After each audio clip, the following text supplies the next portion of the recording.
Hi, folks. Welcome to the NSLA's Intro to the Nebraska OER Commons Hub. My name is Mandy Peterson, and I'm really excited to share some of these resources with you. In this video, I'm just going to be showing you the outside user interface and what it does and what you have available. There is a whole world behind that that either we will cover, or I know the Nebraska Department of Education has been talking about creating resources as well. So creating an account and having your own login wouldn't be a bad idea, especially for school librarians and teachers. But we're just going to talk about what we have in front of us so far. Digestible bits, right, folks?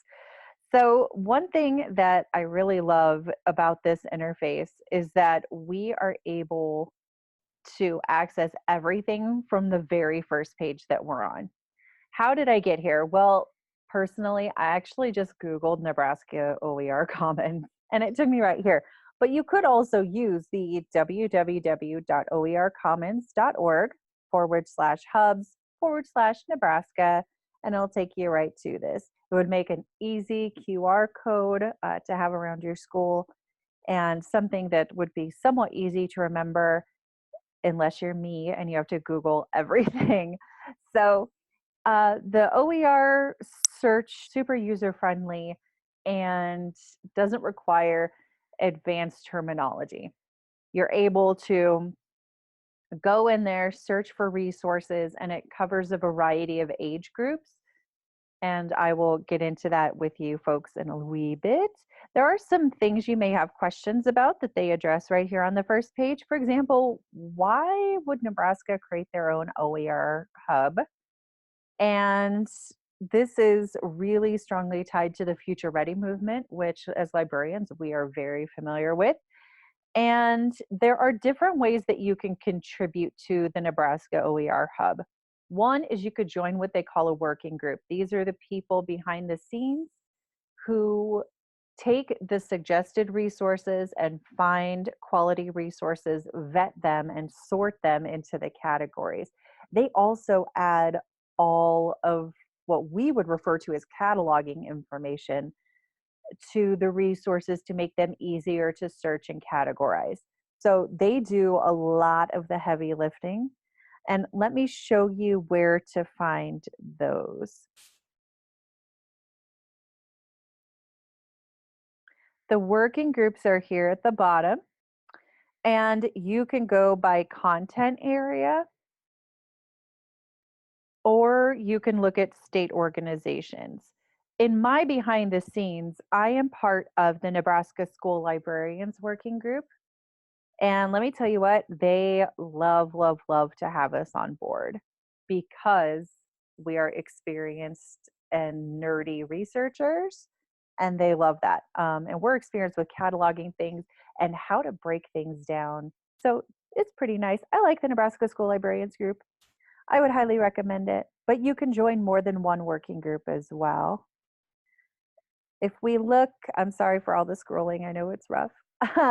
You may not be quite ready to join a working group, but you can still curate your own collection by creating an account and creating your own hub, which you can save things to your account. There's lots to that back end. And so if you're not quite ready, but you do want to dig in, that's a good way to do it. There's also ways, if you want to contribute resources, you do not have to have an account and log in. Let me scroll up and show you where you can do that. There's this green drop-down arrow where you can submit recommendations of resources from the web. And then those submissions go to a working group, and the working groups will go through them and vet them and, do all the behind the scenes amazing magic that they do. You can create learning resources yourself and then submit them if you choose to. You could build lessons and provide them to the Nebraska OER Commons. And if you're in higher ed, you could build modules, because obviously you're probably not building what we call lessons because you're fancy. All right. That would take care of that whole area of how you can contribute and what level you can choose to be involved at. So, if we look at what is going to be of the most interest to your teachers immediately, there are two ways that they have categorized the groups of instructional materials. One is by content area, and one is by career pathway. Right now, we're on career pathways. And if we scooch over to content area, this is something that feels a lot more comfortable unless you happen to be teaching one of those other areas.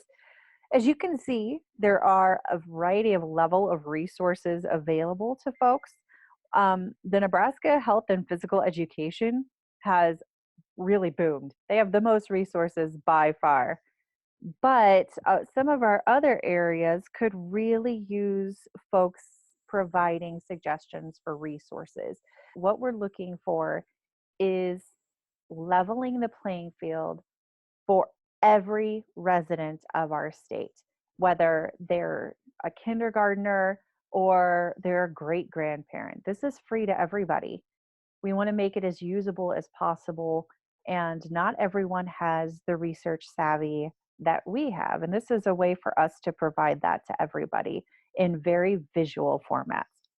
Let's take a look at what it looks like inside of one of these collections. Now, it doesn't matter which collection format that you choose, whether it's a content area or a career area, they all look the same. So it has the collection, how many resources, and there are so many filters. You can filter by standard. This is actually controlled by the overall company, the oercommons.org. So I know it says AASL 21st Century Learner Standards. We have already asked them to take a look and update those to the new framework. And it's got all the Common Core. It has Pennsylvania standards, Wyoming standards, Maryland College. It basically, if you want your standards in there, you kind of just ask them to do that. I know that Nebraska has asked for them to add all of the Nebraska standards in there, and it doesn't appear that it's available quite yet. So keep an eye there. It will be changing. Another filter, subject area.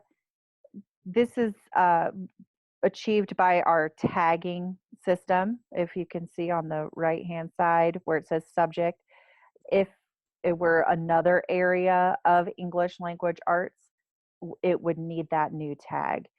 And education level, upper primary, middle school, high school is what's tagged in these, but there's also lower primary available.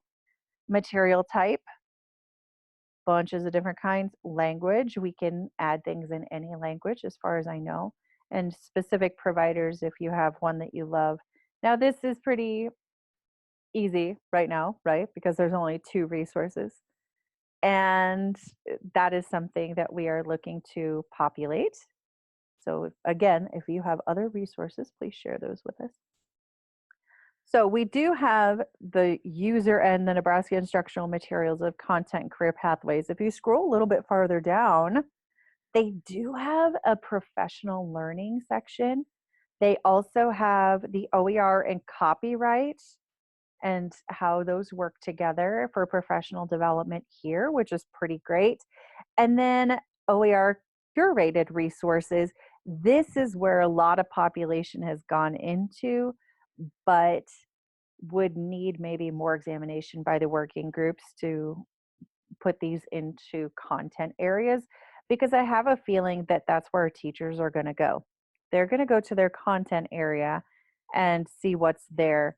Likely they probably won't be used to looking for the OER Commons collections, but there are a lot more. That's where we're super populated. And then they do have OER curated textbooks and courses. Most of these are really aimed towards high school and higher ed. That's pretty cool. And we've already looked at the working groups, and it does have some information on how to get started. There are videos about how to search, how to create and submit content, and then how you can import from Google Docs. That is our basic training, introduction to the Nebraska OER Commons, and stay tuned because either the NSLA or the NDE or both will show you the insider part of the OER Commons. In the meantime, if you have great resources, please help populate this so that our patrons and their families have access to more information.